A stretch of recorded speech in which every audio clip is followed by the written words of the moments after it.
dasarku dan kehendakku jadi panduku.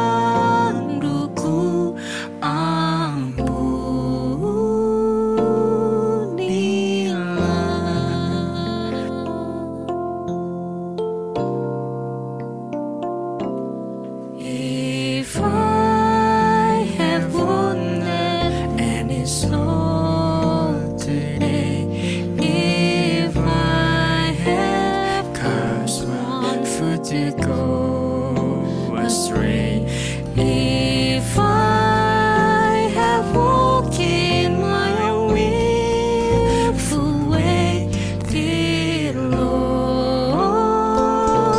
forgive.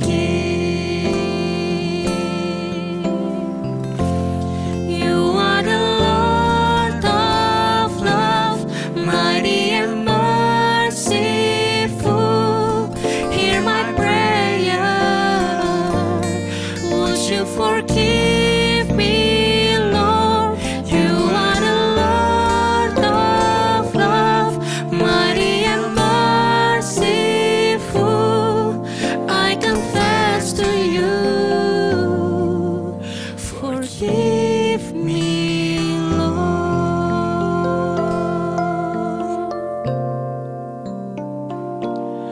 Dan hari ini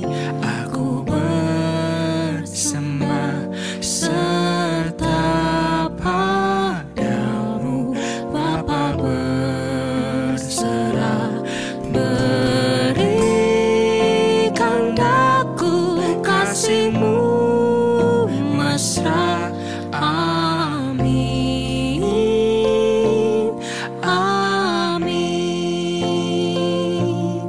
amin, amin.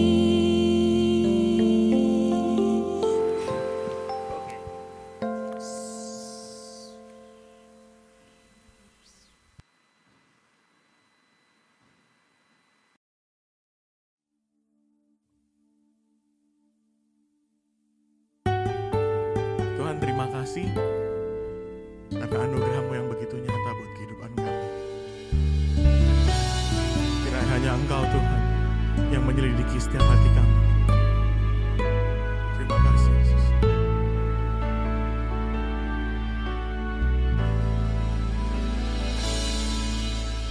Engkaulah Tuhanku dan Rajaku.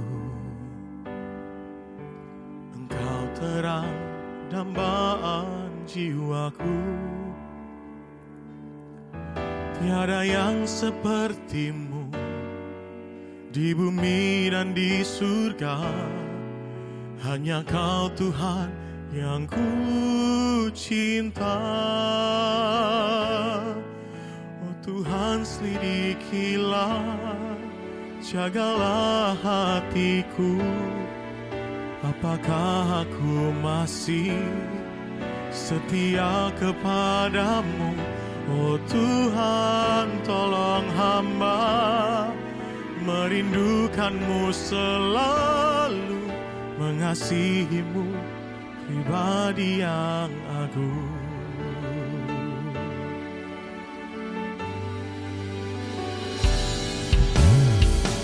Sahabatku,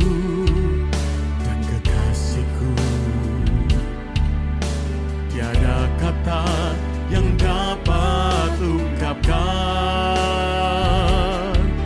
selain ku sembah Kau dan memberi hatiku sebagai persembahan yang hidup.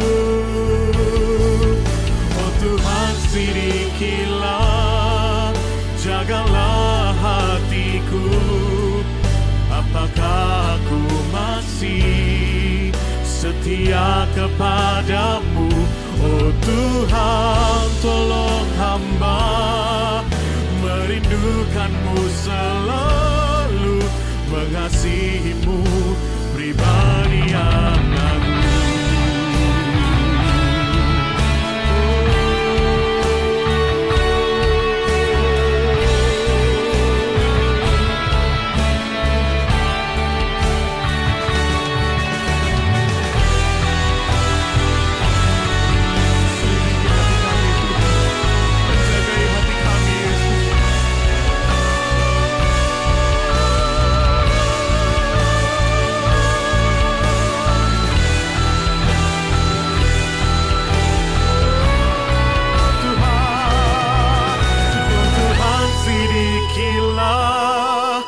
Jagalah hatiku, apakah aku masih setia kepadamu?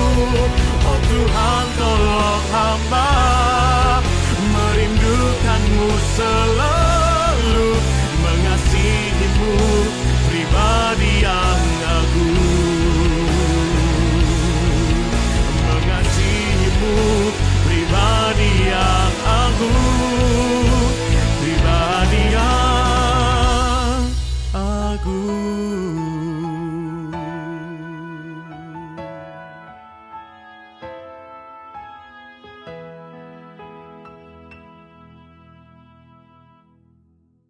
Haleluya.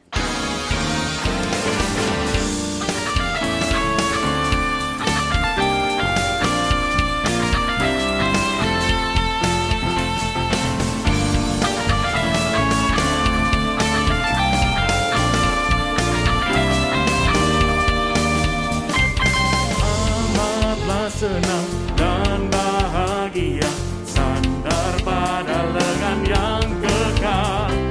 Amat besarlah damai berkatnya, sandar pada lengan yang kekal.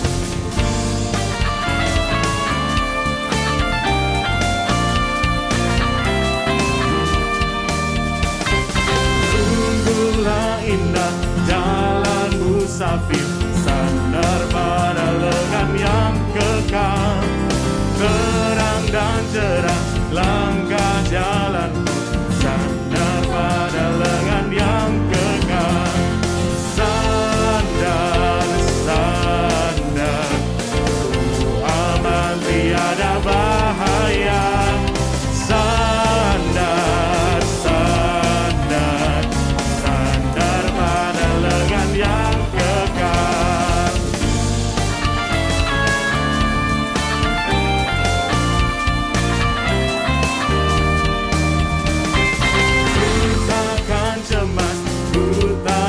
Takut, sandar pada lengan yang kekal. Hatiku aman, Dia di sisiku, sandar pada lengan yang kekal. Sandar, sandar, sandar, ku aman tiada bahaya. Sandar, sandar, sandar pada lengan yang kekal.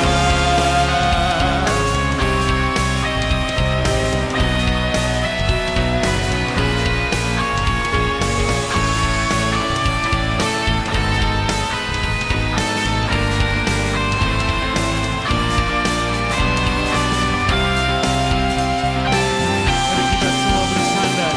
Sandar, sandar, ku aman tiada bahaya. Sandar, sandar, sandar, sandar pada lengan yang kekal. Sandar, sandar, sandar, ku aman tiada bahaya.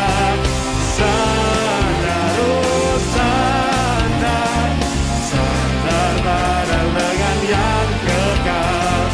Sandar pada lengan yang kekal. Sandar pada lengan yang kekal. Haleluya, puji nama Tuhan. Dengan tetap bangkit berdiri, mari kita bersorak-sorai memuji nama Tuhan. Segala puji syukur hanya bagi nama Tuhan.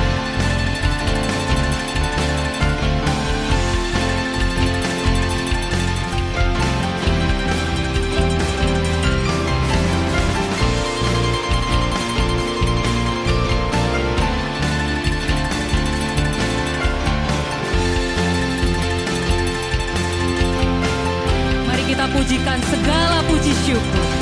Segala puji syukur hanya bagimu Tuhan, sebab Kau yang layak dipuja. Kami mau bersorak, tinggikan namamu. Haleluya.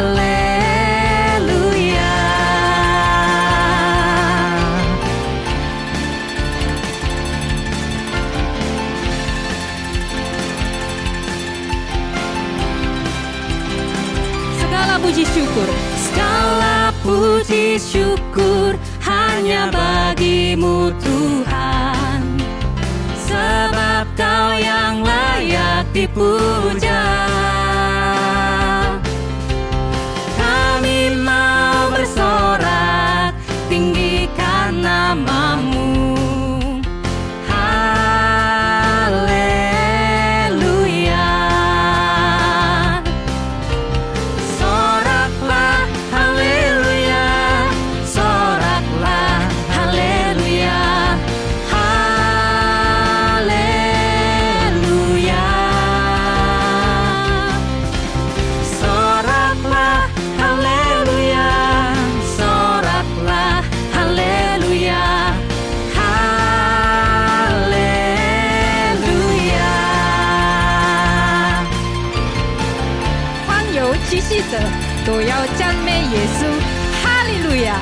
Biarlah segala yang bernafas memuji Tuhan.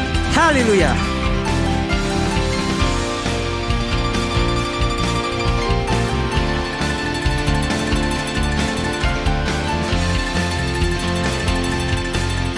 Mari kita memuji nama Tuhan dalam bahasa Mandarin. 一切歌颂赞美都归我主我的神，你是配得歌颂与赞美。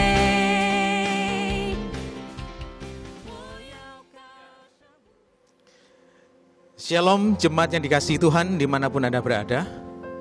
Marilah kita mengucapkan syukur kepada Allah karena memberikan waktu dan kesempatan untuk memuji dan memuliakan nama-Nya. Saya mengundang jemaat sekalian untuk bangkit berdiri. Marilah kita mengambil waktu teduh di dalam doa pribadi kita sebelum kita masuk di dalam penyembahan kepada Dia.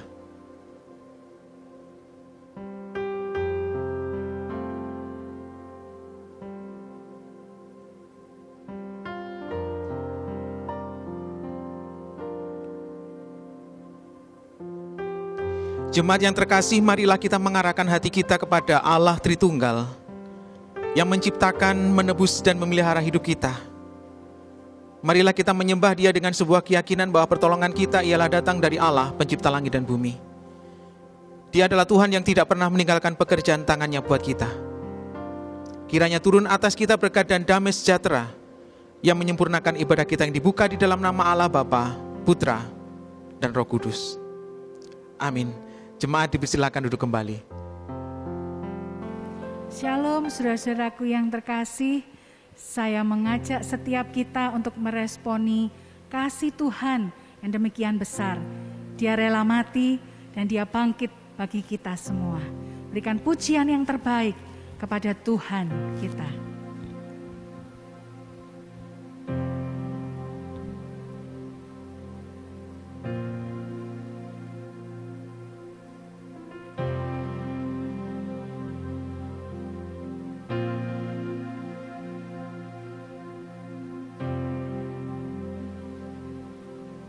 Saat ku masuk ke hadirat-Mu, bawa persembahan ke tempat kudus-Mu. Pujian ku naikkan, sembahku berikan bagi-Mu Allah yang mulia. Layakanku menghampiri-Mu, melihat tahta kemuliaan-Mu Tuhan. Pujian ku naikkan, sembahku berikan bagi-Mu Allah yang mulia. Oleh kuasa darah-Mu, Kau telah tebus dosaku. Kekudusan-Mu melingkupiku. Kasih-Mu mengalir, memulihkan hidupku. Sungguh besar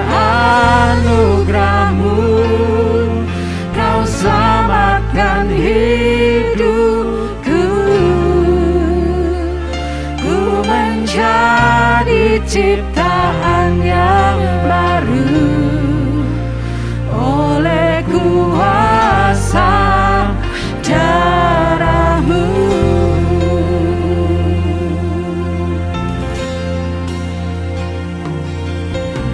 Saat ku masuk ke hadirat-Mu, bawa persembahan ke tempat kudus-Mu, pujian ku naikkan, sembah ku berikan bagi-Mu Allah yang mulia.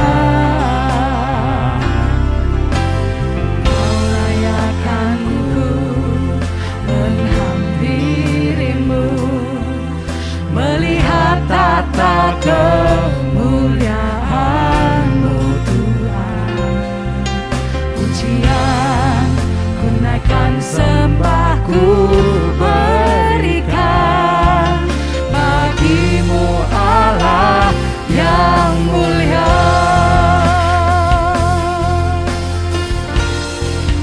Oleh kuasa darah-Mu Kau telah tebus dosaku,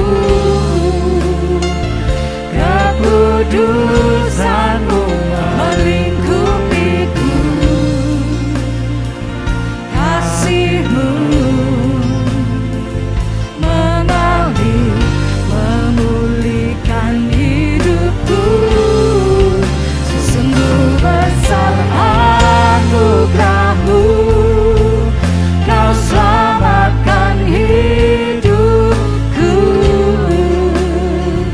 Ku menjadi ciptaan yang baru oleh kuasa darah-Mu.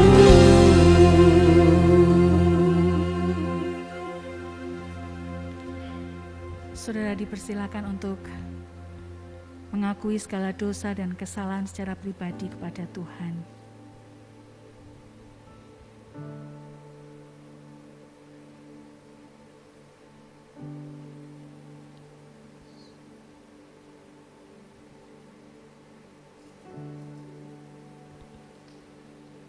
Kami datang kepadamu Tuhan. Hati kami limpah dengan ucapan syukur. Setiap kami, orang-orang yang berdosa, orang-orang yang seharusnya tidak layak untuk berjumpa dengan Allah yang Maha Kudus. Oleh karena kuasa darah Tuhan yang mentahirkan kami, yang menyucikan kami, yang melayakkan kami. Sehingga pada hari ini kami bisa datang beribadah kepadamu. Terima kasih Tuhan, terima kasih. Dengan apa kami memberikan respon atas kasih Tuhan, selain memberikan hati kami, hidup kami sepenuhnya untuk memuliakan Tuhan. Terimalah setiap pujian dan pengagungan yang kami naikkan kepadamu. Di dalam nama Tuhan Yesus.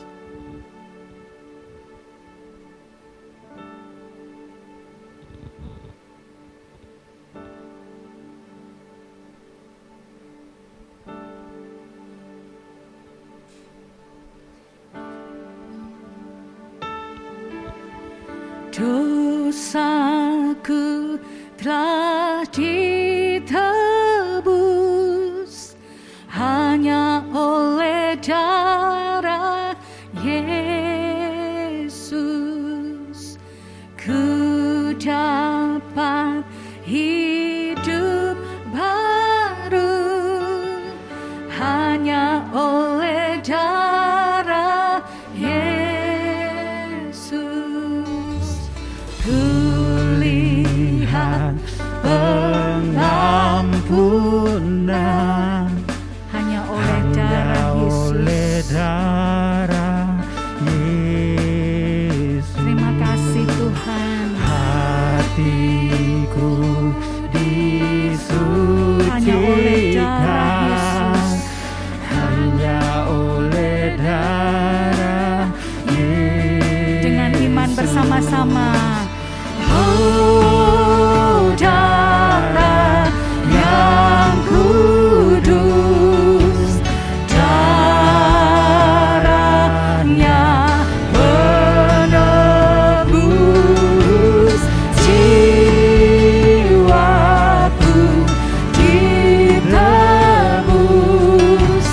hanya oleh darah Yesus. Oh, darah yang kudus, darahnya menebus jiwaku, ditebus hanya oleh darah Yesus. Amin. Roma 5 ayat 8, 9, dan 11 berkata, akan tetapi Allah menunjukkan kasih-Nya kepada kita, oleh karena Kristus telah mati untuk kita ketika kita masih berdosa. Lebih-lebih karena kita sekarang telah dibenarkan oleh darah-Nya, kita pasti akan diselamatkan dari murka Allah. Dan bukan hanya itu saja, kita malah bermegah dalam Allah oleh Yesus Kristus Tuhan kita. Sebab oleh Dia kita telah menerima pendamaian itu. Saudara yang percaya sudah diampuni dosa-dosamu, sama-sama katakan amin. Saya mengundang setiap kita, mari untuk berdiri. Kita akan bersama-sama mengikrarkan pengakuan iman rasuli yang berbunyi demikian.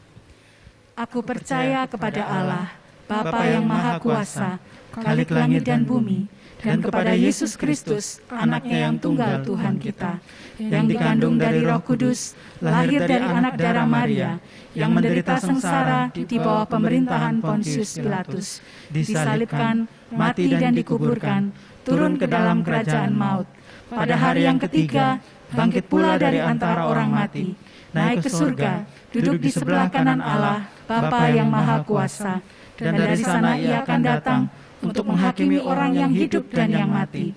Aku percaya kepada Roh Kudus, gereja yang kudus dan am, persekutuan orang kudus, pengampunan dosa, kebangkitan tubuh, dan hidup yang kekal. Amin. Amin. Puji Tuhan. Yesus mati bagi saudara dan saya, dan Dia bangkit untuk memberikan pengharapan. Puji Tuhan.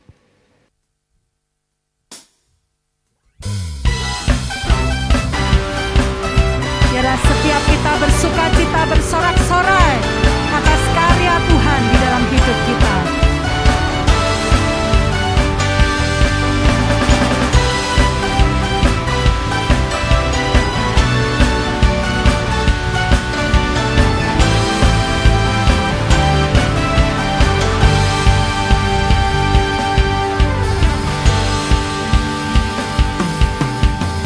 Dia mati bagiku, Dia bangkit bagiku, Dia Tuhan Allah penyelamatku. Kuasa mati kalahkan, hidupku dipulihkan, Dia Tuhan Allah kemenanganku. Dia sungguh baik, Dia sangat baik, Yesus, Dia baik bagiku.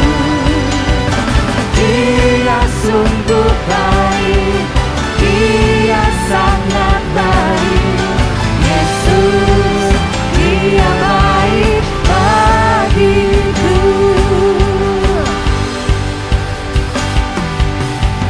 Dia ada di dalamku, bergerak di hidupku, Dia Tuhan Allah kekuatanku.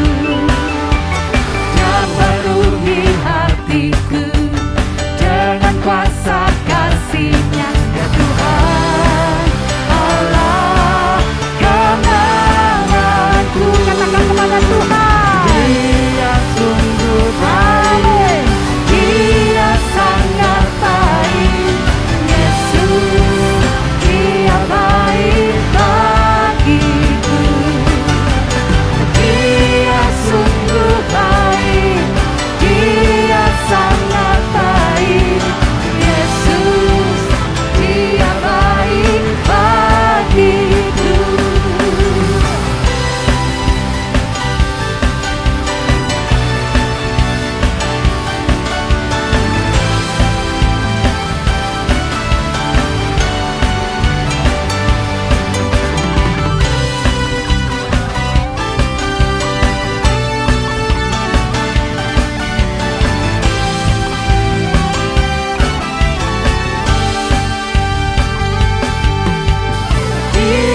sungguh baik, Dia sangat baik. Yesus, Dia baik bagiku. Dia sungguh baik, Dia sangat baik. Yesus, Dia baik bagiku. He is so good to you. He is so good to me. Jesus is so good to you and me. He is so good to you. He is so good to me. Jesus is so good to you and me. Jesus is so good to you and me. Jesus is so good to you and me. Amin. Dia baik bagi setiap kita yang percaya kepadanya. Silakan duduk Bapak Ibu Saudara yang terkasih. Ketika kita sudah menerima kasih anugerah kebaikan Tuhan, maka sudah selayaknya kalau kita merespon dan rindu untuk mengenal kebenarannya.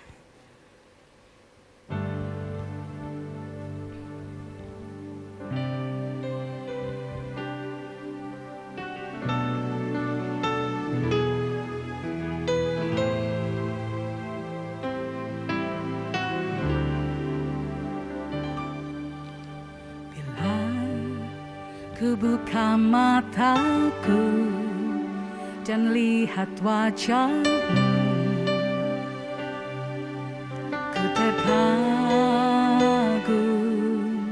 bila ku lihat hidupku dan karya tangan-Mu.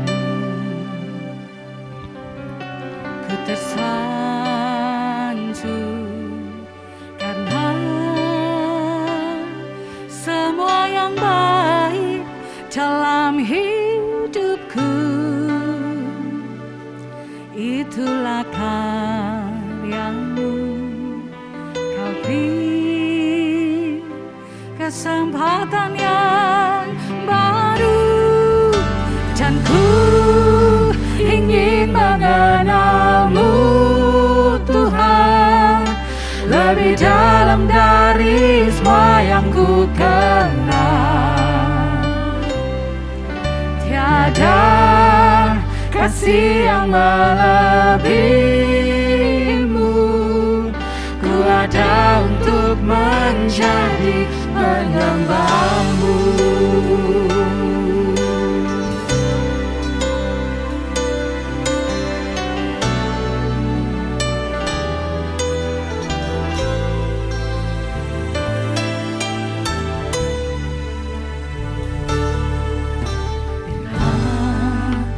Buka mataku dan lihat wajah-Mu, ku terkagum bila ku lihat hidupku dan karya tangan-Mu. Ku tersanjung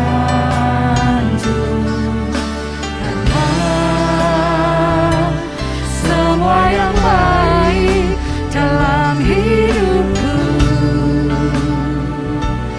itulah karya-Mu. Kau beri kesempatan yang baru, dan ku ingin mengenal-Mu Tuhan lebih dalam dari semua yang ku kenal. Tiada kasih yang melebihi-Mu. Ku ada untuk menjadi penyembah-Mu.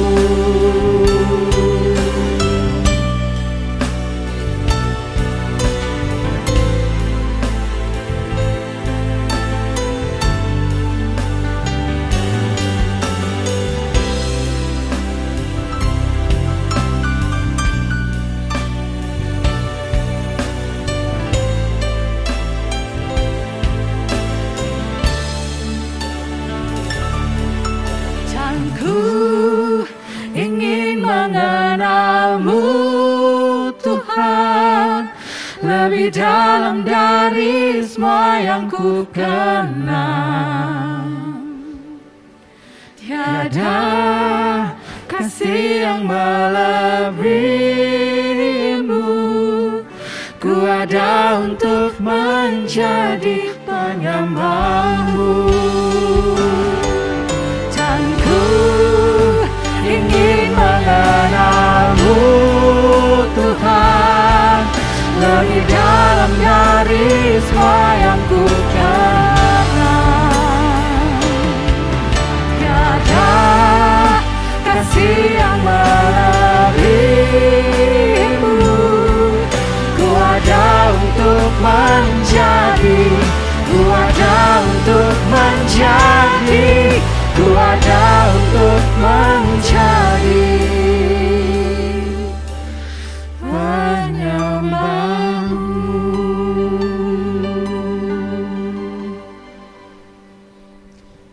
Shalom, jemaat yang dikasihi Tuhan.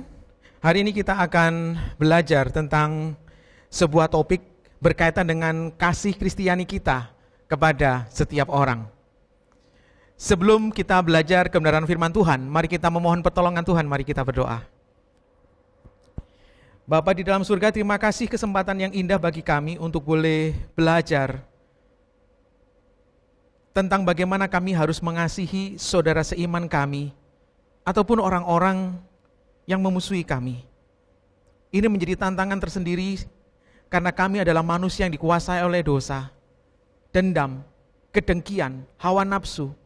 Tetapi kami percaya ketika Tuhan mengasihi kami, maka Tuhan akan melimpahkan berkat atas kami untuk menjadi pelaku-pelaku firman. Berkati kami, berkati hati kami. Di dalam nama Yesus kami mengucap syukur dan berdoa. Amin. Jemaat yang dikasihi Tuhan, mari kita bersama-sama membuka firman Tuhan yang diambil dari Roma pasal yang ke-12, ayat 13 sampai dengan ayat yang ke-16. Roma pasal 12, ayat 13 sampai dengan ayat yang ke-16. Firman Tuhan berbunyi demikian. Bantulah dalam kekurangan orang-orang kudus dan usahakanlah dirimu untuk selalu memberikan tumpangan. Berkatilah siapa yang menganiaya kamu, berkatilah dan jangan mengutuk. Bersukacitalah dengan orang yang bersukacita, dan menangislah dengan orang yang menangis. Hendaklah kamu sehati sepikir dalam hidupmu bersama. Janganlah kamu memikirkan perkara-perkara yang tinggi, tetapi arahkanlah dirimu kepada perkara-perkara yang sederhana. Janganlah menganggap dirimu pandai. Jemaat yang terkasih di dalam Tuhan, pada waktu kita berbicara tentang mengasihi, maka kita bisa melihat bagaimana hari ini kita justru diuji. Pada waktu berbagai macam kesulitan kita alami, maka kita sulit berbagi. Karena itu pada hari ini kita perlu belajar bagaimana kita harus memiliki disiplin rohani, bagaimana kita meneladani kasih Allah yang mengasihi kita, supaya terus menerus melimpah kasih kepada setiap orang yang ada di sekitar kita. Jemaat yang terkasih, pada waktu saya melihat bagaimana fenomena seseorang yang mengatakan I love you atau mengatakan aku cinta kamu, maka kita perlu berhati-hati ketika kata-kata itu gampang keluar. Pada waktu baru saja berkenalan, lalu seseorang laki-laki mengatakan, aku cinta kamu. Maka hati-hatilah wahai perempuan. Karena saya percaya ini ada masalah yang perlu kita gali. Apakah betul kata-kata itu didasarkan kepada satu konsekuensi, pemikiran yang sadar, pengenalan yang dalam, sehingga ketika ucapan itu keluar bukan hanya sekedar kata-kata, tetapi benar-benar sebagai konsep pikiran yang sadar dan keputusan yang benar, dan juga berkaitan dengan komitmen hidup. Jemaat yang terkasih, seseorang mengatakan demikian. Mengatakan aku cinta kamu seharusnya tidak boleh tidak sungguh-sungguh. Jika begitu, maka tidak akan ada makna. Saudara, ini menggambarkan banyaknya kata-kata cinta yang keluar tanpa perbuatan. Demikian pula dengan kehidupan orang Kristen. Hari ini kita bisa melihat tentang bagaimana iman kita senantiasa diuji. Apakah kita terus mengasihi dalam kondisi kita dalam kondisi menderita? Apakah kita tetap berbagi ketika kita tidak punya apa-apa? Apakah ketika kita dimusuhi, apakah kita tetap mendoakan yang terbaik bagi mereka?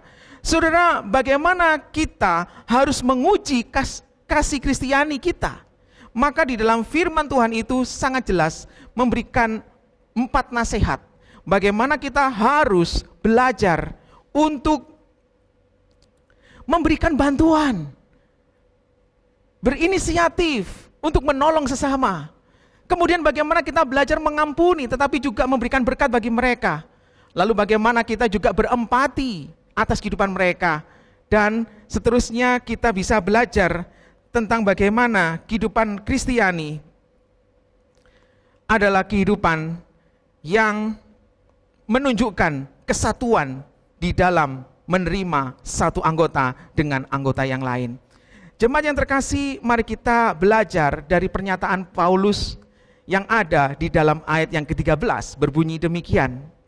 Bantulah dalam kekurangan orang-orang kudus dan usahakanlah dirimu untuk selalu memberikan tumpangan. Jemaat yang terkasih, pada waktu kita memperhatikan poin ini, maka sebenarnya kita belajar tentang beberapa hal. Pertama, pemberian bantuan ini dijelaskan dalam konteks 13, ini berkaitan dengan bagaimana usaha orang Kristen untuk berinisiatif, berpartisipasi dalam memberikan bantuan. Itu tercatat di dalam ayat yang ke-13a. Kemudian yang kedua, kita pun memiliki keramah tamahan. Bagaimana kita menyambut mereka, bagaimana kita memberikan tumpangan kepada mereka. Dan saya tahu ini berkaitan dengan kehidupan kuno zaman itu. Berkaitan dengan kondisi demikian, Bapak Ibu yang saya kasihi di dalam Tuhan, maka kita perlu melihat apa yang ingin Paulus ajarkan kepada kita.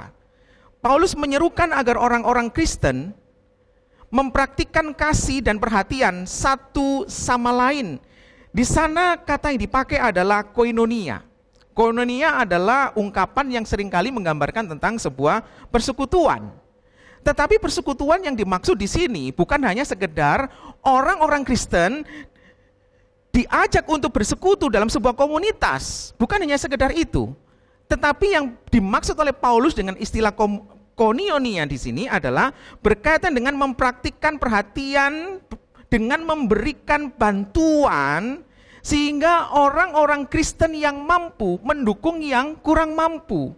Sehingga seseorang yang pada waktu itu membutuhkan bantuan, mereka pun bisa ditolong oleh orang-orang yang berkelebihan. Karena itu pada waktu kita sekarang ini memikirkan tentang konsep bagaimana kita harus memberikan bantuan, maka pikirkan apa yang menjadi kebutuhan pokok bagi jemaat-jemaat atau orang percaya di sekitar kita. Kita hari ini menghadapi pandemi corona, saya percaya di sekitar kita ada banyak orang yang kesulitan, ada yang kehilangan pekerjaan, ada yang sekarang ini pendapatan berkurang. Tetapi saya percaya inilah kesempatan kita untuk memberkati mereka. Lakukan sesuatu bagi mereka. Apakah kita pernah menelpon mereka kemudian menanyakan apa kebutuhan mereka? Apakah pada waktu kita sekarang ini mengenal kehidupan sehari-hari teman dan sahabat kita, kita mengerti apa yang sedang digumulkan oleh mereka? Ini kesempatan. Siapa tahu mereka sedang bergumul untuk kebutuhan makan, minum mereka, tetapi kemudian Tuhan memakai kita untuk menjadi jawaban doa bagi mereka. Itu sungguh luar biasa. Kemudian saudara, kalau kita perhatikan di sini, ini berkaitan dengan bantuan yang bersifat kebutuhan pokok bagi, kalau menurut firman Tuhan ini, bagi orang-orang khususnya jemaat. Karena kata yang dipakai di sana, ini berkaitan dengan orang-orang kudus. Orang-orang yang sudah dianggap percaya. Orang-orang yang ada dalam satu kumpulan jemaat. Tetapi pertanyaannya hari ini adalah, apakah orang Kristen hanya boleh mengasihi sesama orang Kristen? Apakah orang Kristen hanya boleh mengasihi orang yang seiman dengan dia, lalu kemudian orang yang tidak seiman tidak perlu ditolong? Saya percaya dalam kapasitas ini, kita perlu memikirkan tentang bagaimana kasih itu harus memberkati orang-orang yang ada di sekitar kita, yang terdekat dengan kita, lalu kemudian dirasakan semakin jauh, semakin banyak orang yang menikmati kasih kita tersebut. Bapak Ibu, kalau saya mau gambarkan, kira-kira seperti ini. Di dalam dunia marketing itu ada dua model manajemen.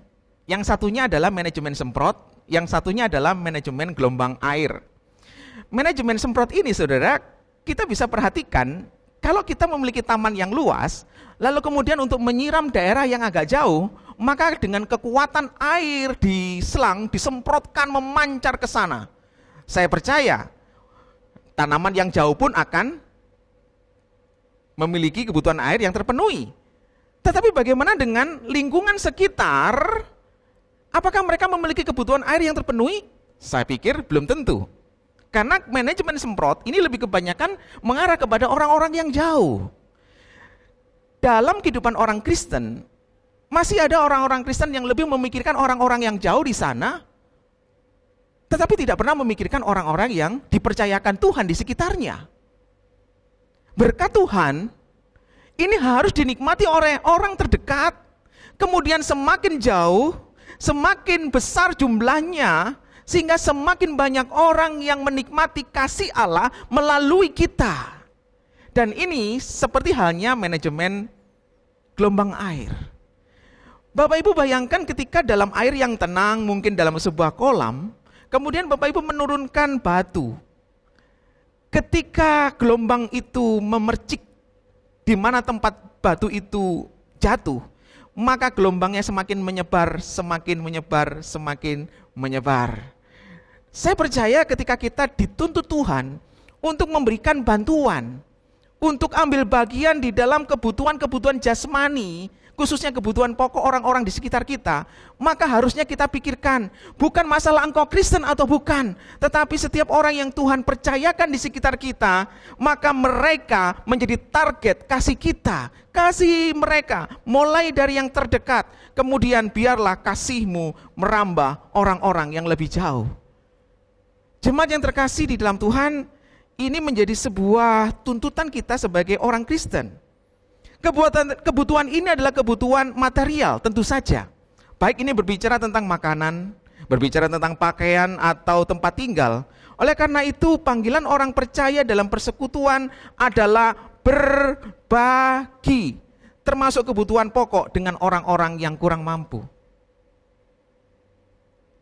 Saya percaya kita adalah satu anggota tubuh Kristus. Tetapi bagaimanapun juga kita beda perut. Apakah kita tahu bahwa mereka sedang makan kenyang?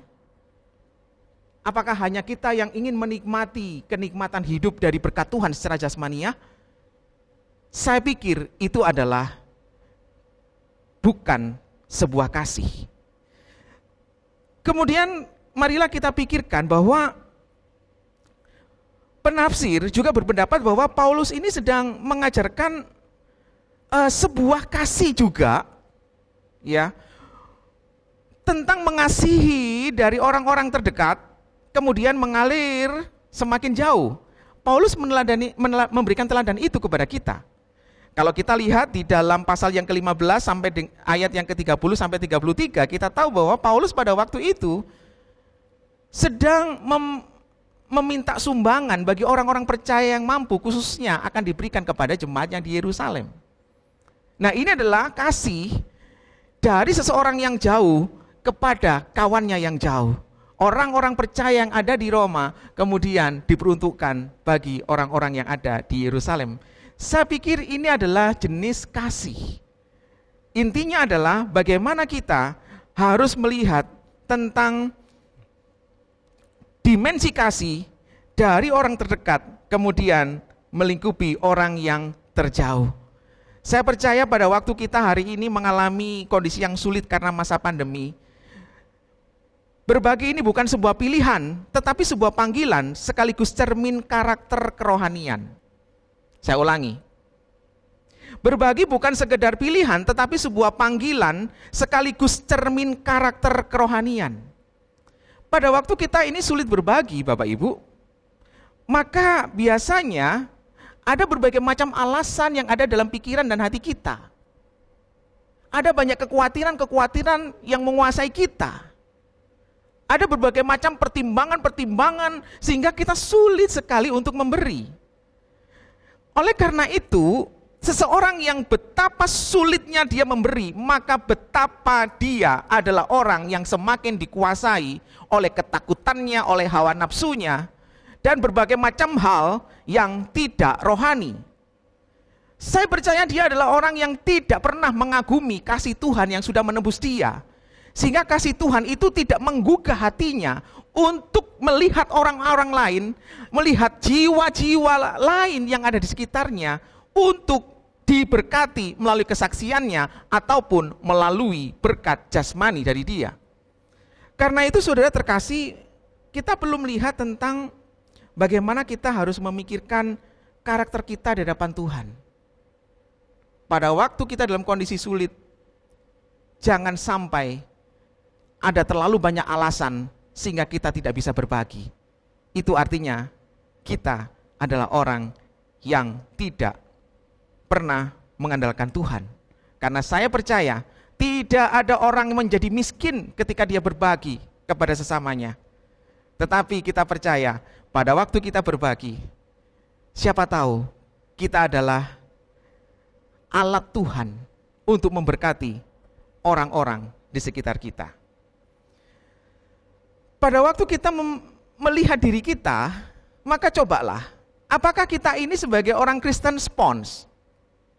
Mungkin Bapak Ibu tahu spons ya, spons yang biasanya kita pakai cuci-cuci gitu ya.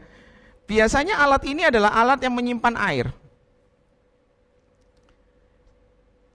Pada waktu ingin mengeluarkan air dari spons, apa yang ingin kita lakukan? Diperas. Apakah kita ingin menjadi orang Kristen spons? Kalau tidak diperas, maka tidak keluar airnya.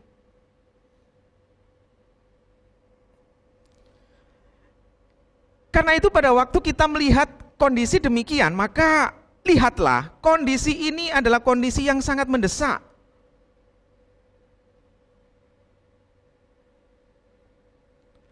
Dan kemudian Paulus mengajarkan kepada kita harus berbagi. Kita harus mendukung kebutuhan jasmani mereka berkaitan dengan kebutuhan pokok mereka.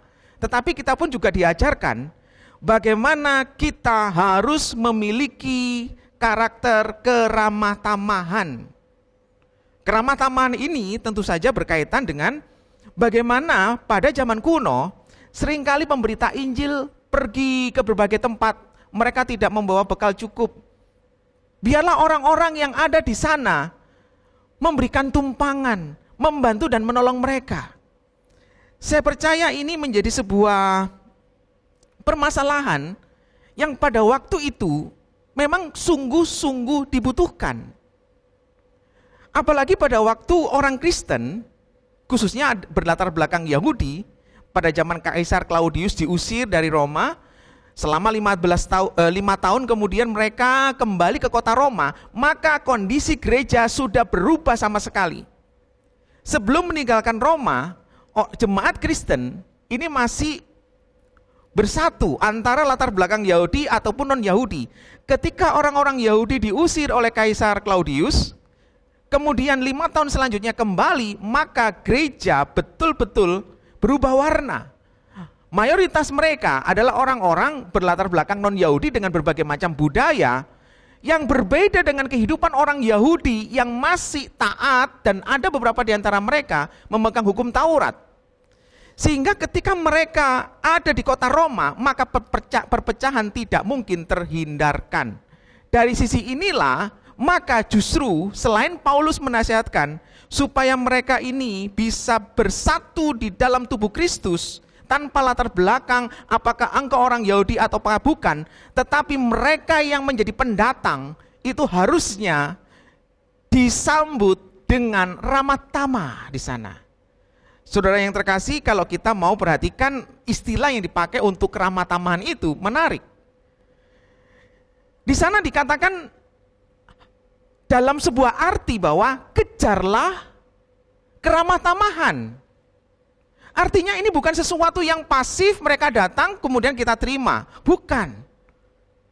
Tetapi kita secara aktif, ada inisiatif mengejar mereka tanpa lelah supaya mereka benar-benar terpenuhi kebutuhannya. Hari ini mungkin tidak masuk akal untuk kita lakukan. Bagaimana kita kejar-kejar orang? Tetapi setidaknya Paulus ingin menunjukkan bagaimana kemurnian kasih bukan hanya aktif, tetapi sungguh memastikan bahwa orang itu benar-benar kebutuhannya tercukupi. Kita perlu memastikan bahwa saudaraku makannya cukup, minumnya cukup, ada waktu untuk berteduh. Saudara, ini keramah tamahan. Pada waktu kita memikirkan kondisi semacam ini, maka mau tidak mau ini adalah kondisi yang tepat. Ada orang-orang yang kesulitan, bukan hanya doakan mereka, lakukan sesuatu bagi mereka. Marilah kita berbagi dan marilah kita belajar di dalam sebuah sikap keramah tamahan.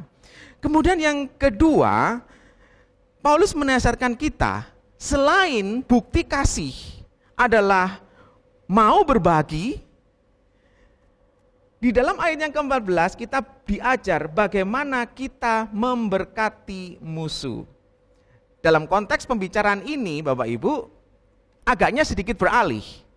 Fokus pembicaraan tadi seolah-olah Paulus berbicara kepada orang-orang Kristen. Tetapi di dalam ayat yang ke-14, ini sudah mulai bergeser kepada orang-orang yang bukan Kristen.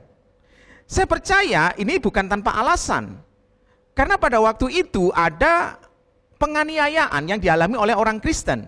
Justru di dalam latar belakang penganiayaan tersebut kita harus belajar mengampuni mereka, berdoa bagi mereka, bahkan memberkati mereka. Penganiayaan memang mendorong orang untuk mengutuki atau membenci para musuh yang sudah menyulitkan hidup kita. Jangankan berhubungan dengan musuh,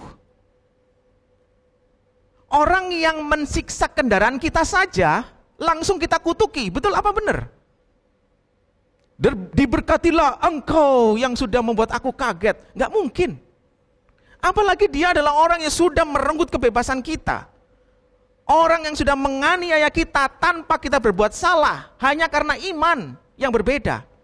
Saya pikir beralasan dari kacamata dunia kalau kita mengutuki mereka, membenci mereka. Tetapi justru penganiayaan inilah yang harusnya melihat satu ajaran yang begitu agung, seperti ajaran yang disampaikan oleh Tuhan Yesus di dalam Matius pasal 5 ayat yang ke-44.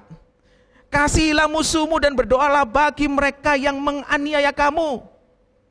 Dalam Lukas ayat pasal yang ke-6 ayat 27 dan 28 juga hal yang sama dikatakan. Tetapi kepada kamu yang mendengarkan aku berkata, kasihilah musuhmu, berbuatlah baik kepada orang-orang yang membenci kamu, mintalah berkat bagi orang yang mengutuk kamu, berdoalah bagi orang yang mencaci kamu. Saudara yang terkasih, saya percaya ini sulit. Karena saya percaya pada waktu kita berhubungan dengan musuh, cuman satu jawabannya, aku ingin balas dendam. Aku ingin memastikan bahwa engkau menderita dari apa yang sudah kamu lakukan padaku. Dari hal ini, ajaran untuk memberkati musuh itu juga susah diterima secara teologi. Saya percaya ajaran untuk memberkati musuh adalah ajaran yang radikal pada zaman itu. Di dalam kalangan orang-orang Yahudi maupun non-Yahudi, ini sulit diterima. Kenapa? Karena kita tahu ketika seseorang menolak, mencaci maki Allah, melawan Allah, berdosa terhadap Allah, maka apa yang akan dilakukan oleh Allah? Allah akan menghukum ketidaktaatan manusia. Tetapi mengapa Allah yang menghukum ketidaktaatan manusia justru menyuruh manusia untuk berdoa dan mengampuni musuhnya? Bukankah ini radikal? Karena itu saudara yang terkasih, marilah kita pikirkan tentang ini adalah satu ajaran yang begitu agung. Ini adalah sebuah ajaran yang begitu indah. Kita tahu bahwa hari ini Bapak Ibu bisa membayangkan gambaran saya. Manusia ada di dalam sebuah segitiga. Segitiga sisi atas, di sana ada iblis. Segitiga bawah sebelah kiri mungkin ada dunia dan keduniawian. Segitiga bagian kanan bawah mungkin di sana ada dosa. Bayangkan kita berdiri di tengah-tengah antara iblis, keduniawian, dan dosa. Bagaimana kondisi demikian kita bisa mengampuni musuh-musuh kita? Ini tidak masuk akal. Bagaimana kita tahu iblis tidak pernah berdamai dengan orang-orang yang menyakiti dia? Justru dia adalah orang-orang yang dia adalah pemberontak-pemberontak. Bagaimana sifat-sifat dunia dan ajaran dunia mengajarkan kalau engkau memang disakiti, maka balas. Orang Yahudi diajarkan mengampuni saja hanya cukup 4 kali. Bahkan ada seseorang yang ingin mengatakan, untung kamu perempuan ya, kalau nggak perempuan, itu dunia. Lalu bagaimana dengan natur keberdosaan kita? Natur keberdosaan kita betul-betul menguasai kita di dalam hawa nafsu, kemarahan, kebencian, dendam, luka. Bagaimana kita di tengah-tengah segitiga ini bisa mengampuni bahkan berdoa bagi musuh kita? Tetapi ini bukan sebuah pilihan. Saya percaya ketika Tuhan mengasihi kita, Tuhan memberikan cukup anugerah. Kita hanya berserah, kita hanya memohon kekuatan dari Allah, sehingga dari bagaimana kasih Allah mengasihi kita, bagaimana berkat Roh Kudus yang ada dalam hati kita, itulah yang memberikan kekuatan kepada kita. Berdoalah bagi musuh, bukan hanya sekedar mengampuni, tetapi mintakanlah berkat yang terbaik bagi mereka. Kemudian poin yang ketiga, di mana kebaikan Kristiani ini diwujudkan dengan kerelaan untuk berbagi. Bagaimana dia kemudian berdoa bagi musuh-musuhnya memintakan berkat. Dan yang ketiga, kasih yang tulus secara Kristiani adalah menunjukkan solidaritas. Menunjukkan solidaritas. Ayat yang ke-15 mengatakan demikian. Bersukacitalah dengan orang yang bersukacita, dan menangislah dengan orang yang menangis. Bapak Ibu, bukankah ini ada sesuatu yang aneh? Mengapa dikatakan bersukacitalah dengan orang yang bersukacita? Diletakkan di awal, sedangkan menangislah dengan orang yang menangis diletakkan di belakang. Saya percaya Bapak Ibu, pada waktu kita bersukacita dengan orang yang bersukacita itu lebih sulit. Kenapa? Kalau di dalam hati kita ada rasa iri, khususnya iri itu adalah kedengkian, maka ketika orang bersukacita, maka kita bisa sedih. Aduh, kok dia sukses begitu sih? Aduh, kok dia sudah dapat duluan sih?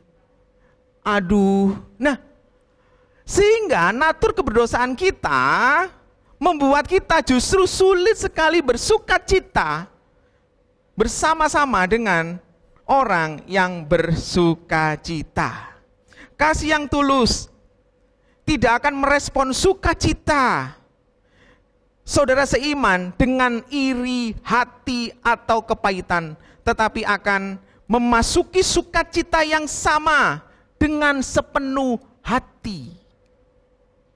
Demikian pula kasih yang tulus akan membawa kita untuk mengidentifikasi diri begitu dekat dengan saudara-saudari kita yang berada di dalam Kristus, sehingga kesedihan mereka menjadi milik kita juga.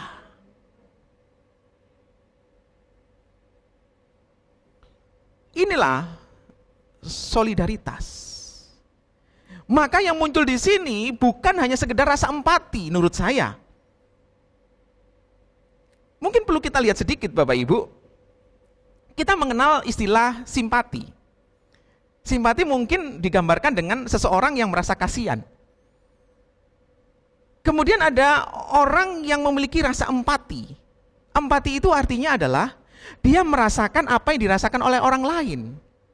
Kalau bahasa umumnya mungkin memakai sepatu orang lain, kita rasakan seperti apa? Oh ini toh. Nah, ini empati. Tetapi saya percaya ini bukan hanya sekadar empati, tetapi sifat atau sikap altruis. Apa itu sikap altruis? Pada waktu kita tergugah hati kita, pada waktu kita rindu dan mengidentifikasi diri seperti apa yang dia rasakan secara empati, maka kita memikirkan apa yang harus aku lakukan bagi dia. Inilah sikap altruis. Percuma pada waktu kita hanya kasihan, percuma pada waktu kita hanya merasakan penderitaannya, ikut menangis dengan dia, tetapi tidak ada hal yang bisa kita lakukan. Lalu bagaimana kita memberkati mereka? Saudara terkasih, saya percaya inilah justru kesempatan kita. Jangan hanya diam melihat saudara-saudaramu. Dekati mereka. Ketahuilah apa yang menjadi pergumulan beban mereka. Bersolidaritaslah dengan mereka, mengidentifikasi diri sedekat mungkin seperti apa yang mereka rasakan. Lalu kemudian lakukan sesuatu di sana. Saya percaya ini menjadi satu wujud kasih yang sangat indah. Kemudian di dalam poin selanjutnya, khususnya ayat yang ke-16, Paulus mengajarkan kita bagaimana mewujudkan kasih Kristiani yang sejati. Pertama, bagaimana kita harus berbagi. Kedua, bagaimana kita harus memberkati musuh-musuh kita. Bagaimana yang ketiga, kita harus memiliki sifat solidaritas bagi saudara seiman. Dan yang keempat, kita harus memiliki kesatuan. Apa yang dimaksud dari ayat yang ke-16? Mari kita baca terlebih dahulu. Hendaklah kamu sehati sepikir dalam hidupmu bersama. Janganlah kamu memikirkan perkara-perkara yang tinggi, tetapi arahkanlah dirimu kepada perkara-perkara yang sederhana. Janganlah menganggap dirimu pandai. Ayat ini mungkin agak perlu dibahas lebih dalam lagi, karena kadang-kadang ada banyak orang Kristen salah mengartikan perikop ini. Jemaat yang terkasih, kalau kita mau perhatikan ayat ini dengan lebih dalam lagi, maka terjemahan sederhananya kira-kira begini. Hendaklah kalian memiliki kesatuan pikiran, janganlah memikirkan perkara-perkara yang tinggi, jangan menganggap dirimu pandai. Dan ide di balik itu adalah kesatuan dimulai dari cara berpikir kita. Atau cara berpikir yang mengatasi perasaan sehingga kita tidak mudah baper. Sebagai satu contoh adalah ketika kita melihat adanya orang yang lebih dari kita. Apakah kita baper? Aduh, dia kok begitu ya? Wah, dia nih aku rendah. Atau kita justru melihat orang miskin, maka kita merendahkan dia, orang yang di bawah kita, lalu kemudian kita meremehkannya. Pada waktu kita melihat ayat ini, seharusnya kita memiliki satu kesatuan pikiran yang sama, bagaimana kita harusnya memiliki kerendah hatian yang terwujud di dalam sebuah komunitas yang masing-masing orang di dalamnya saling menghargai, saling menerima satu dengan yang lain. Karena di dalam ayat yang kita baca tadi, Paulus mengajarkan kesatuan pikiran yang diwujudkan melalui kerendahan hati. Siapapun dia akan kita terima. Kita tidak mungkin memiliki tembok-tembok prasangka untuk menilai mereka, menghakimi mereka sesuai dengan kacamata kita. Kita akan menerima mereka apa adanya. Kita akan melihat bahwa mereka adalah orang-orang yang sama ditebus dengan darah anak domba Allah. Kita tidak akan melihat status mereka. Kita tidak akan pernah melihat apa yang kurang dari diri mereka. Tetapi kita melihat apa yang sama di dalam Tuhan, yaitu penebusan, kasih, anugerah melalui darah Kristus. Sehingga ini mengajarkan kepada kita yang ada di atas, melihat aku sama dengan engkau karena kita adalah anak-anak Allah. Kita tidak dinilai oleh apa yang kita miliki, tetapi kita dinilai dari sudut kacamata Allah karena salib Kristus. Dari hari ini maka wujud kerendahan hati yang ditunjukkan di dalam ayat yang ke-16 ini adalah tidak menganggap diri bijaksana. Artinya apa? Kita jangan sampai di tengah-tengah komunitas di mana di dalamnya adalah orang-orang yang ditebus oleh darah yang sama, kita merasa diri superior ketika kita bergaul dengan mereka. Ini adalah kesombongan. Dan kesombongan itu akan merusak ikatan tali kasih sesama tubuh Kristus. Dan wujud kerendahan hatian yang lain adalah bagaimana kita harus bergaul dengan siapapun yang Tuhan percayakan ada di dalam lingkup persekutuan kita. Siapapun, jangan pilih-pilih. Sayangnya di dalam gereja sampai dengan hari ini, banyak orang yang untuk bergaul saja pilih-pilih. Kalau andai kata dia adalah donatur gereja, andai kata dia memiliki orang yang bajunya bagus, bermerek, wow, kadang-kadang salaman itu dengan akrab sambil merunduk. Tetapi bayangkan kalau yang datang itu adalah orang yang miskin, apalagi baunya kurang enak. Kadang-kadang kita merasa salaman sambil menjauhkan diri. Kadang-kadang dengan orang yang cocok dengan kita, kita salamannya mantap. Shalom, Pak. Tapi pada waktu kita bertemu dengan orang yang tidak kita sukai, salamannya cuman shalom, Pak. Saya pikir bukan ini yang harusnya ada di dalam kehidupan gereja. Ingat apa yang menyatukan gereja rohani. Darah Kristus. Tidak ada yang lebih tinggi dan tidak ada yang lebih rendah. Jadi saudara, izinkan saya bagaimana kita kemudian menghadapi ujian-ujian betapa sulitnya kita mengasihi dari 4 poin tadi. Kalau kita berbicara tentang tantangan untuk berbagi, pada waktu kita dikuasai oleh hawa nafsu. Hawa nafsu itu berbicara tentang kesenangan. Kesenangan untuk diri kita sendiri. Dan kesenangan itu harus kita dapatkan tanpa ada rasa cukup. Ketika kita dalam kondisi begitu, tidak mungkin kita berbagi. Itu ujian bagi kita.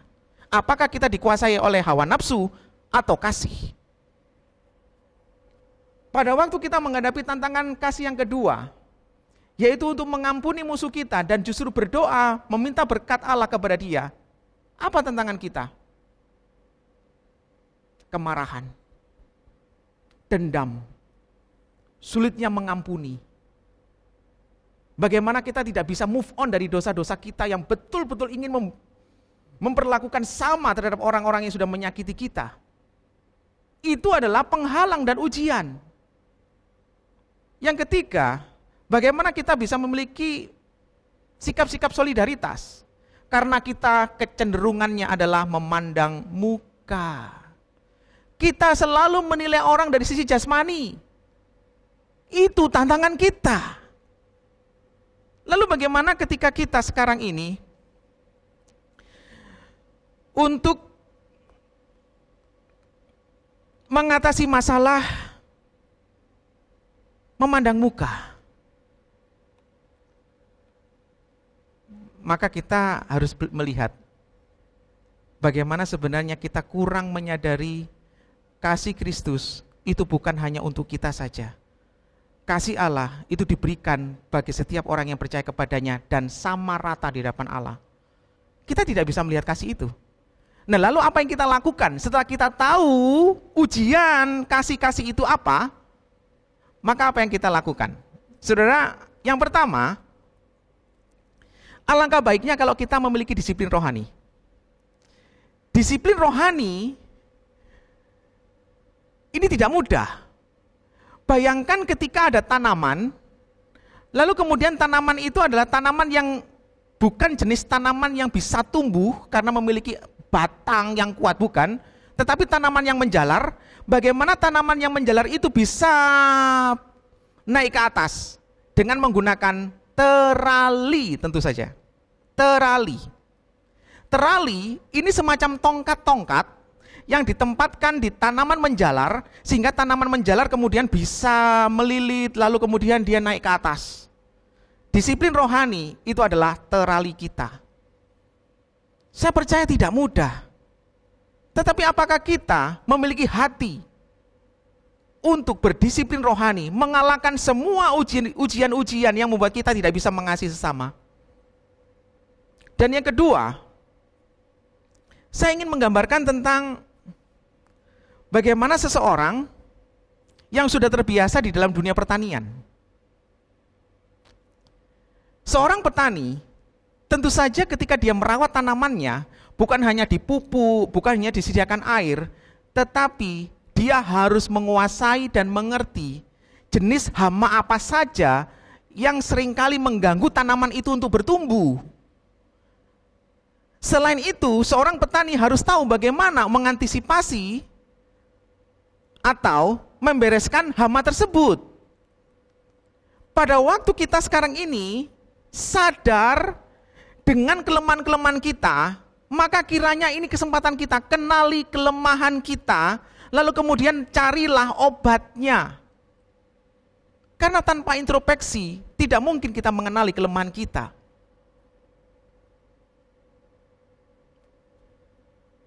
Kemudian yang ketiga,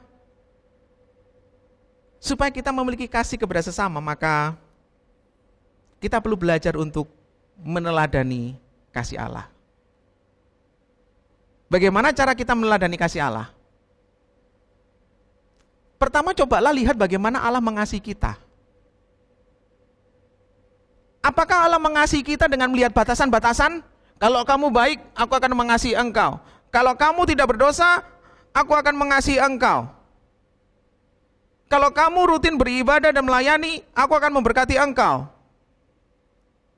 Apakah Allah cara berpikirnya hanya semacam itu? Tidak. Bahkan ketika kita masih menjadi seteru Allah, Allah menyelamatkan kita. Pada waktu kita masih berdosa, Yesus Kristus datang menjadi manusia, menjadi juru selamat penebus kita. Ketika kita masih berdosa, ringkih, rapuh, batasan-batasan itu Allah singkirkan. Kenapa? Karena kasih Allah lebih besar dari batasan-batasan itu. Sehingga ketika kita melihat sesama kita, maka singkirkan batasan-batasan itu. Miskin atau kaya, singkirkan batasan itu. Kenal ataupun tidak kenal, singkirkan batasan itu. Dekat ataupun jauh, singkirkan batasan itu. Kalau kita masih memikirkan batasan-batasan, saudara, maka kita tidak akan pernah belajar untuk mengasihi lebih baik.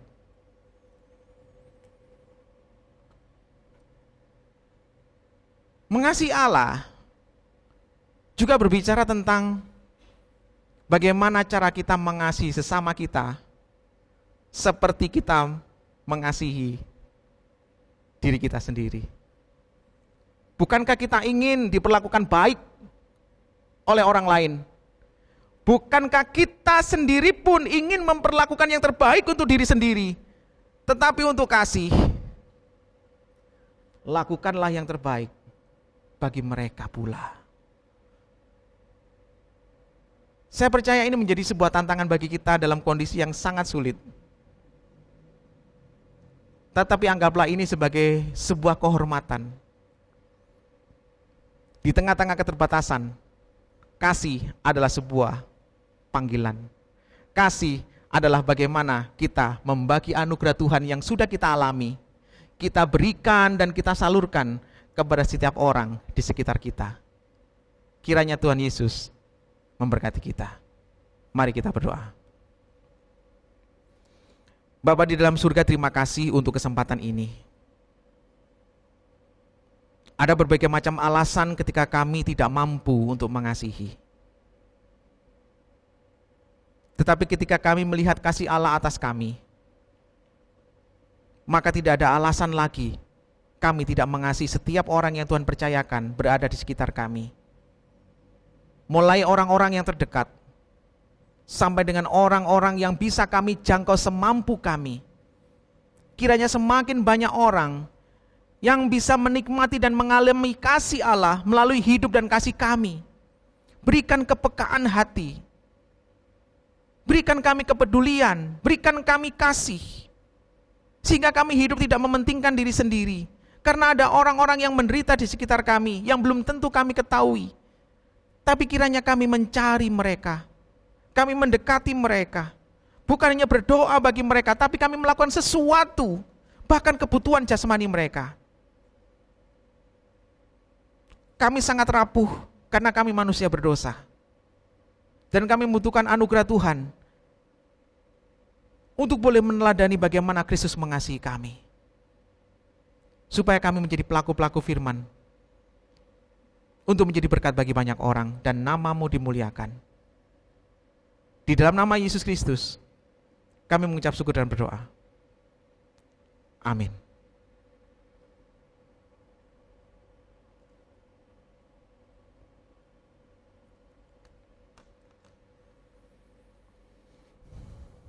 Saudara-saudara, kita akan mempersiapkan diri untuk memberikan persembahan. Silakan Bapak Ibu Saudara mentransfer persembahan tersebut ke nomor rekening yang tertera pada layar.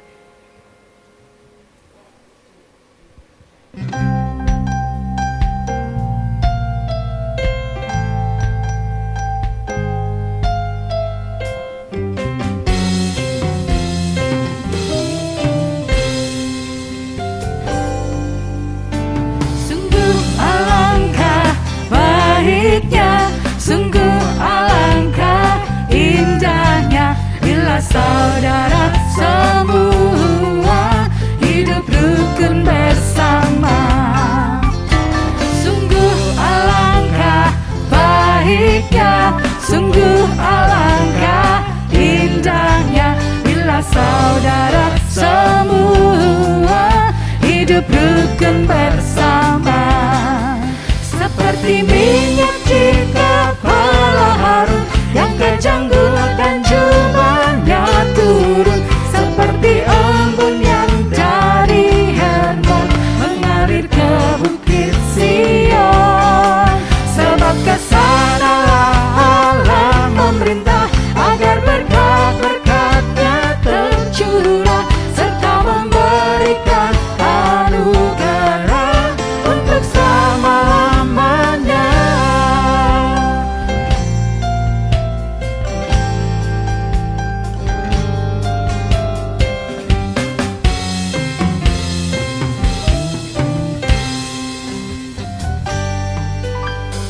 Sungguh alangkah baiknya, sungguh alangkah indahnya bila saudara semua hidup rukun bersama.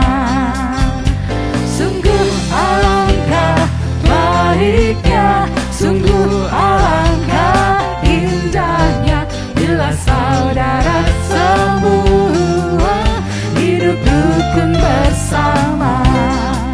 Seperti minyak di kepala Harun yang kejanggut dan jubahnya turun, seperti embun yang dari Hermon mengalir ke bukit Sion.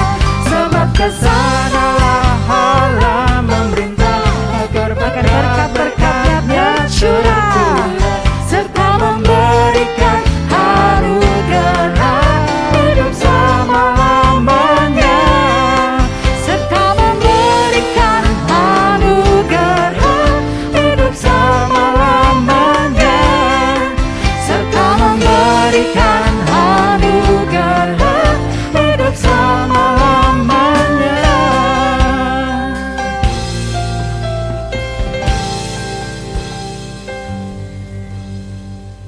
Mari kita membawa persembahan kita kepada Tuhan.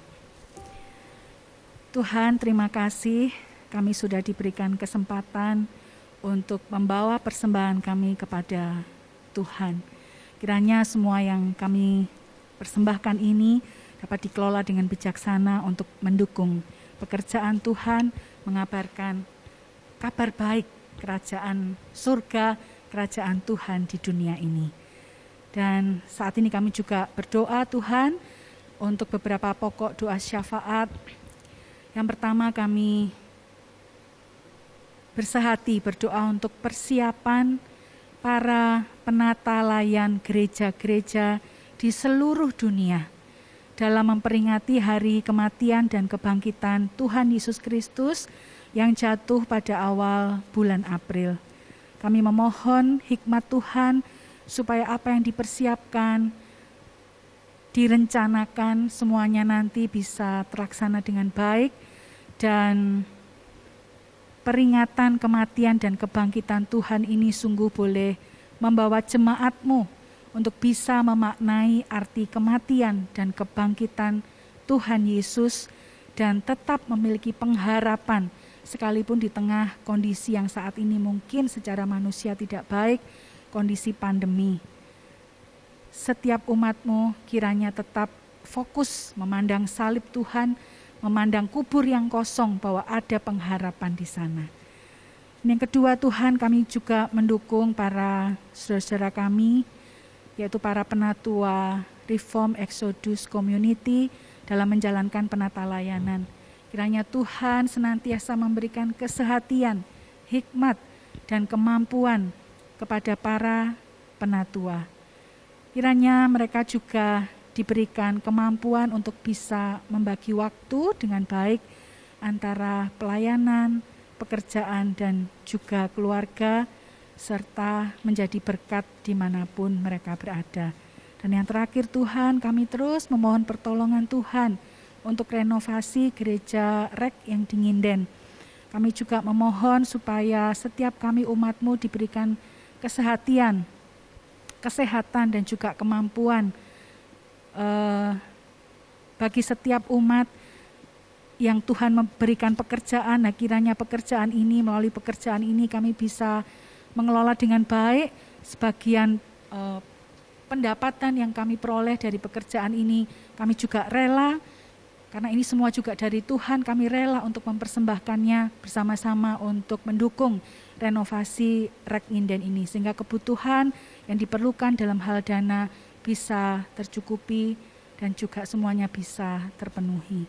Terima kasih Tuhan, terima kasih. Ini seru doa kami naikkan di dalam nama Tuhan Yesus Allah kami yang hidup. Amin.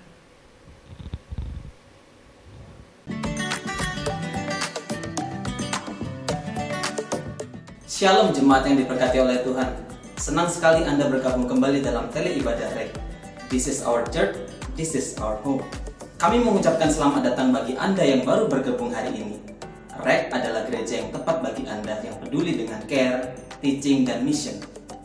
Jika Anda ingin mengenal REK secara lebih mendalam atau terhubung dengan komunitas tertentu di REK, kami mengundang Anda untuk bergabung dalam Zoom meeting seusai ibadah ini. Kami mengucapkan selamat bagi Anda yang berulang tahun di minggu ini. Kiranya kasih, iman, dan pengharapan Anda semakin dikuatkan di dalam Kristus melalui topangan Roh Kudus.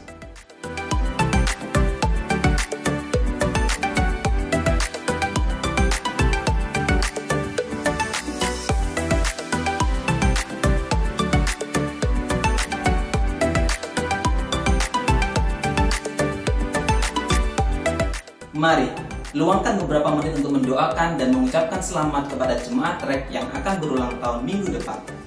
Nama-nama mereka adalah sebagai berikut.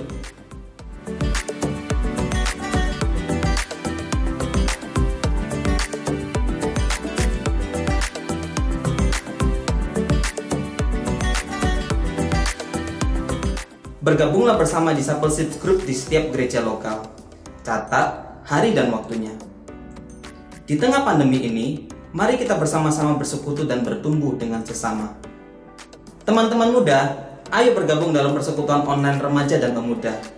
Info link Zoom silakan menghubungi kontak berikut ini. Kita bersyukur karena oleh kemurahan Allah Tritunggal dan melalui dukungan doa dan dana dari Anda, proyek renovasi gedung gereja REK Nginden terus menunjukkan perkembangan. Mari kita tuntaskan apa yang sudah kita kerjakan. Silakan transfer dukungan Anda ke rekening berikut ini. Jangan lupa untuk menambahkan angka 9 pada digit terakhir. Puji Tuhan, SD Kristen Exodus telah memperoleh izin operasional. Saat ini, Tuhan percayakan siswa mulai kelas TKA hingga kelas 2 SD. Tahun ajaran depan, kita akan membuka kelas 3 SD. Untuk itu, kita akan mempersiapkan pembangunan ruang kelas 3 dan 4 SD, masing-masing seluas 48 meter persegi. Biaya yang dibutuhkan untuk pembangunan ruang kelas dan pengadaan inventaris penunjang proses belajar mengajar sebesar 500 juta. Mari jemaat Tuhan, kita bersama-sama mendukung proyek misi di Papua ini dalam doa dan dana. Persembahan dana bisa disalurkan melalui rekening misi BCA 4290 444 948 atas nama Irwan Lesmana, atau ke rekening BCA yang lain 088 7888896 atas nama GKRI Exodus. Jika Anda membutuhkan informasi lebih lanjut, silakan menghubungi Ibu Venisa di nomor 081 858 2349. Mari ikuti DG Keluarga M2 Marriage Meeting seri Parenting hari Jumat tanggal 26 Maret 2021 pukul 7 malam dengan tema Membangun Gambar Diri Anak. Acara ini akan diselenggarakan melalui Zoom. Untuk info lebih lanjut dan pendaftaran, hubungi Agus Sani atau Ibu Nike di nomor WhatsApp berikut ini. Silakan catat ibadah Jumat Agung dengan tema Misteri dalam Injil. Akan diadakan hari Jumat tanggal 2 April 2021 pukul 6 sore. Bagi Anda yang membutuhkan roti dan anggur untuk perjamuan kudus, silakan menghubungi sekretariat Ibu Herlin di nomor WhatsApp berikut ini.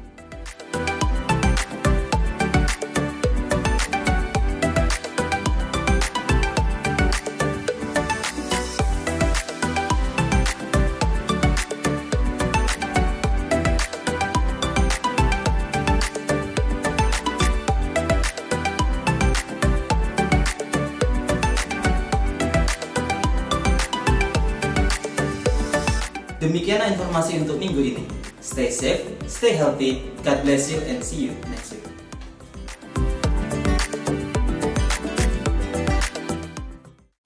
Saudara, mari saya undang semuanya untuk berdiri. Kita akan mengakhiri ibadah kita pada hari ini. Doksologi.